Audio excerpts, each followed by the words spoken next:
Trump's tariffs are one of the most harmful and unnecessary mistakes of the modern era. Going from a forecast for 2025 of 2.2% growth projected to now just 1.6% growth in March. A new report from Punchbowl News says that Amazon is looking to avoid the blame for raising prices as a result of President Trump's new tariff. The chief executives of Walmart and Target have privately warned President Trump of empty shelves in the coming weeks if he continues with his tariff policies. I am so baffled by the discussions around trade deficits and the president's belief around trade deficits and the president's beliefs around tariffs and the chaotic tariff policy. There will be cost associated with bringing supply chains back. 5 big companies just left the U.S. after Trump's tariffs, get massive backlash, and no, this isn't a headline from The Onion.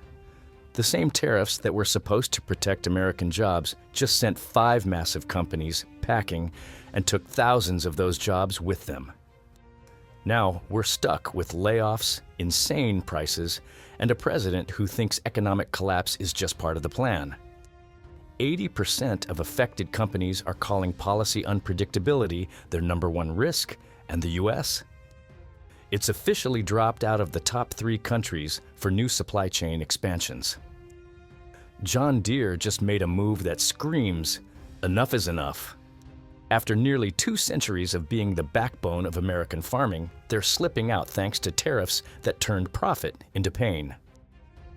In the third quarter of 2024, their profit margin fell to 14.8%, down from almost 19% the year before. That's not a rough patch. That's a financial faceplant.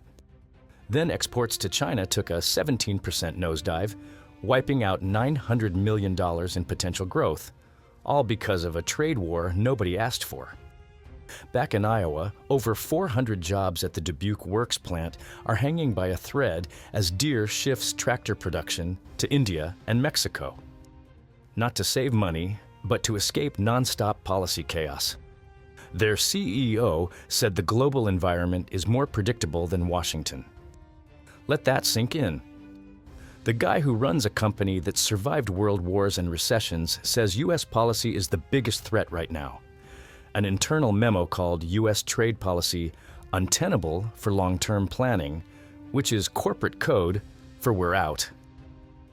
Deere isn't chasing profits abroad. They're escaping dysfunction.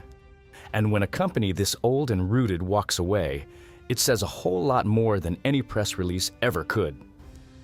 Second comes the well-known Tesla. Yes, guys, even Tesla is waving goodbye to the America. Tesla didn't just dip out quietly. They basically dropped a $5 billion mic in Mexico and walked away like they're done pretending everything's fine. In March 2025, they rolled out this shiny new gigafactory plan south of the border, and they weren't subtle about why. Tariff risk mitigation. That's the polite way of saying the U.S. government made it way too difficult to keep building here without losing their minds and their money. The message was loud and clear: if the rules don't make sense, they're taking their billion-dollar business elsewhere. And it's not like this came out of nowhere. In the first quarter of 2025, the U.S. decided to slap a lovely 18% tariff on EV components and lithium-ion batteries coming from China. That's basically every nerve and artery of Tesla's supply chain taxed into oblivion. It's hard enough trying to build cutting-edge electric cars and solar panels without the government putting toll booths on every raw material you need. And Elon Musk, in true Elon fashion, didn't hold back. He flat out said on Twitter that they can't build futuristic tech with backward policies. Subtlety has never been his thing, but this time he didn't even try to play nice. The fallout hit fast. Back in Fremont, where Tesla's U.S. operations were once booming with energy, they've cut around 1,200 jobs. While American workers are packing up their desks, Tesla's team in Nuevo Leon, Mexico, is already growing faster than they can install the coffee machines. Hiring is up, production lines are getting built, and suddenly that whole Made in America thing feels like a discontinued slogan. The very factory that was once supposed to bring green jobs and energy innovation to California is now getting hollowed out because no one in DC could stop playing economic whack-a-mole. Tesla's not abandoning innovation. They're just abandoning the nonsense. And if they're willing to leave, how many others are already thinking about the same thing? And yes, the third company will definitely shock you, because it's none other but our beloved Amazon. Amazon has been doing something shady but clever, and it's happening so quietly you'd miss it if you weren't paying attention. Since 2022, they've been slowly ghosting their own country. First, it was a few warehouse projects here and there getting paused. No big deal, right? But by 2025, the number hit 42. That's not trimming fat, that's walking away. All those shiny fulfillment centers in places like Orlando, Kansas City, and Dallas just got shelved. Meanwhile, over in Brazil, India, and the UAE, Amazon's been busy laying down concrete like they just won the global logistics lottery. 5 new mega hubs already up and running, and guess what? All of them perfectly positioned to dodge the US-China tariff mess. This isn't just about cutting costs. This is Amazon saying we're done dealing with tariff drama that makes every shipment a game of economic roulette.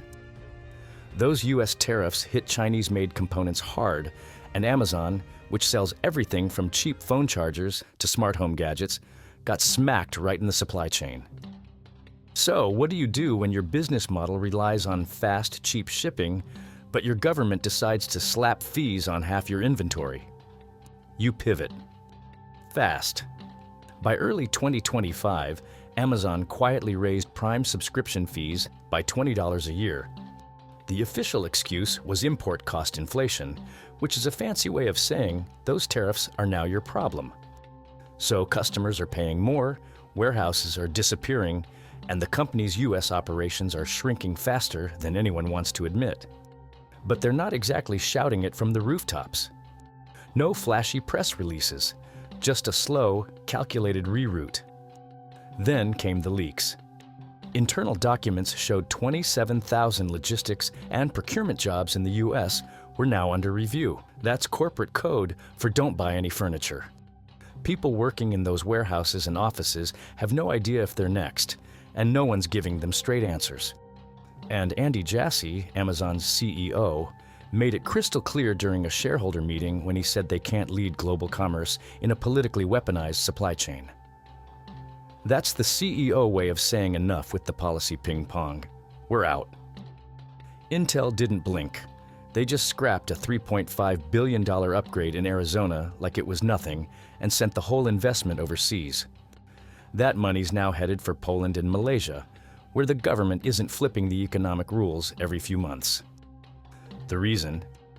A brilliant new set of tariffs slapped 35% on Chinese semiconductor equipment and 22% on wafer imports from South Korea. That's like building a tech empire and then setting all the tools on fire. So while Intel's out here trying to make the chips that power everything from your phone to your car, the US decided to turn their supply chain into a booby trap.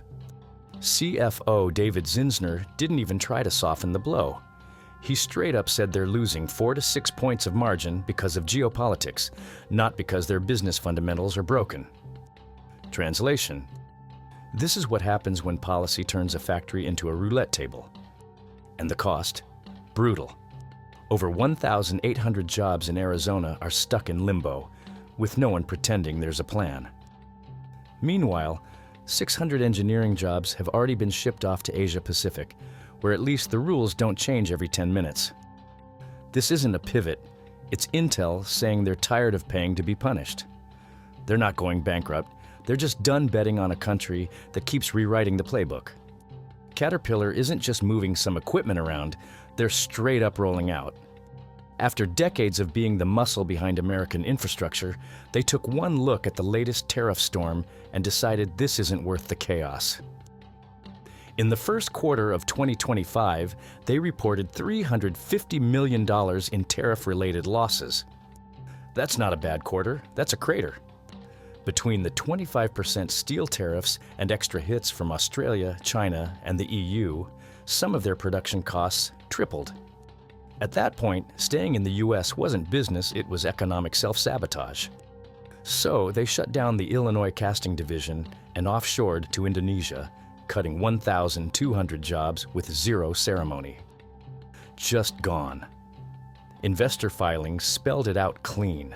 They're spreading production to avoid getting burned again. CEO Jim Umpleby said they're now paying 3 times to build the same bulldozer. That's not a quote, that's a red alert. Now Caterpillar's iconic machines are being built overseas, not because they got cheaper or worse, but because America got too expensive to deal with. If Caterpillar can't justify staying, what's left of Made in America? This isn't betrayal. It's escape from policies that punished them for staying loyal. And guys, they are not just affecting the companies, but the residents as well. In which boat are you? Trump is right, or he needs to revise his decision? Let us know in the comments below.